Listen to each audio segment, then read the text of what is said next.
రాష్ట్ర వ్యాప్తంగా జిల్లాల మండలాల నుండి మార్చి 5న ఆశా వర్కర్లు సిఐటి ఆధ్వర్యంలో చలో విజయవాడ కార్యక్రమంలో ప్రభుత్వాలు మారిన ఆశా వర్కర్ల తరరాతలు మారలేదని రాష్ట్ర వ్యాప్తంగా ఆశా వర్కర్ల యూనియన్ మహిళా సంఘాలు పోరుబాట సాగిస్తామని సోమవారం కాకినాడ జిల్లా కమిటీ మహిళా సంఘాల వనితలు తెలిపారు. సమాన పనికి సమాన వేతనం కల్పించాల్సిన ప్రభుత్వాలు కనీస వేతనం 26,000 చెల్లించాలని కోరుతూ ఆంధ్రప్రదేశ్ ఆశా వర్కర్ల యూనియన్ సిఐటి అనుబంధ సంస్థ ఆధ్వర్యంలో చలో విజయవాడ ముట్టడి కార్యక్రమం జయప్రదం చేయాలని కాకినాడ జిల్లా కమిటీ సమావేశంలో సిఐటి జిల్లా అధ్యక్షులు దువ్వ శేషబాబి పిలుపునిచ్చారు. ఈ సందర్భంగా కాకినాడ జిల్లా ఆశా వర్కర్ల యూనియన్ జిల్లా అధ్యక్ష కార్యదర్శులు రాయుడు నాగలక్ష్మి, చంద్రమల్ల పద్మ ఇలా ప్రసంగించారు. గత 7 సంవత్సరాల నుండి ప్రభుత్వం ఆశా వర్కర్ల వేతనాలు పెంపు జరగలేదని, ఈ 2 సంవత్సరాల్లో నిత్యావసరాల ధరలు చుక్కలను తాకుతున్నాయని, ఆశా వర్కర్లకు పని ఒత్తిడి విపరీతంగా పెరిగిందని, రాష్ట్ర ముఖ్యమంత్రి చంద్రబాబు నాయుడు ప్రభుత్వం అధికారంలోకి రాగానే ఆశా వర్కర్ల జీవితాలలో వెలుగు నింపుతానని 2024 అసెంబ్లీ ఎన్నికల ప్రచారంలో కల్పించిన హామీ తక్షణం అమలు చేయాలని ఆశా వర్కర్ల సంఘాల నేతలు ప్రభుత్వాన్ని డిమాండ్ చేస్తున్నాయి.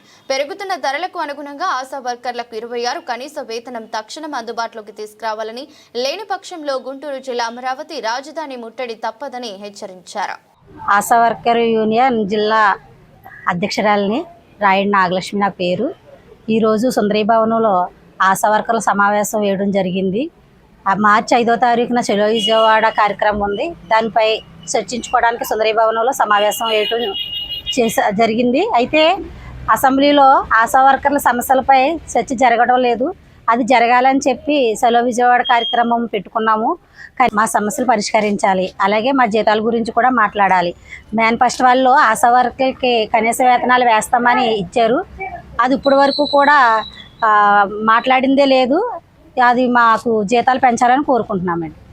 ఈరోజు కాకినాడ జిల్లాలో ఆశా వర్కర్స్ యూనియన్ సమావేశం జరిగింది. జిల్లా కమిటీ సమావేశం జరిగింది. ఆశా వర్కర్లందరూ గత 6 సంవత్సరాల క్రితం 10,000 రూపాయల వేతనం మాత్రమే ఇచ్చారు. ఇప్పుడు 6 సంవత్సరాల క్రితం ఏదైతే పెంచారో ఆ 10,000 రూపాయలతోటే బ్రతకాలని చెప్తా ఉన్నారు. ఎంతో కాలం నుంచి ప్రజలకు సేవలు అందిస్తూ ఉన్నాం. నిరుపేద కుటుంబాల నుంచి వచ్చిన మేము ఈ రోజుకి కూడా వేతనం పెంచలేదు. ప్రభుత్వం మమ్మల్ని ఏమీ ఆలోచించట్లేదు, మా గురించి ఆలోచించట్లేదు. ఓ పక్కన సంక్షేమ పథకాలు కూడా అమలు చేయలేని పరిస్థితుల్లో ఉన్నాం. ఇంటి లోన్లు కూడా కానీ ఇంటి స్థలం కానీ ఇవ్వని పరిస్థితుల్లో ఈరోజు ఆశా వర్కర్లు ఉన్నారు. దాని కారణంగానే కనీస వేతనాలు అమలు చేస్తామని మేనిఫెస్టోలో పెట్టారు. కానీ ఇంతవరకు కూడా ఏ ఒక్కరికి జీతం పెంచలేని పరిస్థితి ఏర్పడింది. తక్షణమే ఆశా వర్కర్ల గురించి ఆలోచించాలి. 10,000 రూపాయల వేతనంతో ఎంతకాలం అని బ్రతుకుతాం? ఒకసారి ఆలోచన చేసి మా అందరికీ కనీస వేతనం అమలు చేయాలని డిమాండ్ చేస్తూ ఈ నెల మార్చి 5వ తేదీన విజయవాడ మహాధర్నాకి ఆశా వర్కర్లందరూ పెద్ద ఎత్తున పాల్గొని జయప్రదం చేయాలని జిల్లా కమిటీగా మేము పిలుపునిస్తా ఉన్నాం. ప్రభుత్వం అంటే ఆశా వర్కర్లు క్రింది స్థాయికి వెళ్ళి పని చేస్తూ ఉన్నారు. కానీ ఈ రోజుని ఆశా వర్కర్లు ఎంత పని చేసినా సరే గుర్తించిన పరిస్థితి ఈరోజు ఉంది. ఎమ్మెల్యేలకి, ప్రజాప్రతినిధులందరికీ కూడా వేతనాలు లక్షల్లో పెంచుకుంటా పోతున్నారే కానీ క్రింది స్థాయిలో పనిచేసే ఉద్యోగుల కోసం అసలే ఇంతవరకు ఆలోచించిన పరిస్థితి. పైగా మేము గౌరవ వేతనం తీసుకుంటున్న మా పరిస్థితి ఎలాగుందంటే గవర్నమెంట్ ఉద్యోగస్తుల్లాగా అందరూ లెక్క కడతా ఉన్నారు. కానీ ప్రభుత్వం మాత్రం ఇంతవరకు కూడా సంక్షేమ పథకాలు అమలు చేయలేని పరిస్థితుల్లో ప్రభుత్వం ఉంది.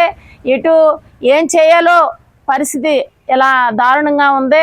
తక్షణమే ధరలకు అనుగుణంగా కనీస వేతనం 26,000 రూపాయలు ఇవ్వాలని, అలాగే గ్రూప్ ఇన్సూరెన్స్ ఇవ్వాలని, ఫోన్లు ఇవ్వాలని, ఆన్లైన్ వర్క్ని తగ్గించాలి. ఈ ఒత్తిడికి గురయ్యి ఎంతోమంది ఆశా వర్కర్లు మరణిస్తూ ఉన్నారు. కావున ప్రభుత్వం వెంటనే మెడికల్ లీవ్లు అమలు చేయాలి, ప్రభుత్వ సెలవులు అమలు చేయాలని డిమాండ్ చేస్తూ ఉన్నాం. ఏది ఏమైనా సరే ఆశా వర్కర్లందరూ మహాధర్నాలో పాల్గొని విజయవంతం చేస్తామని ఈ సందర్భంగా తెలియజేస్తా ఉన్నాం. ప్రభుత్వం వెంటనే కనీస వేతనం అమలు చేయాలని ఈ సందర్భంగా డిమాండ్ చేస్తూ ఉన్నాం.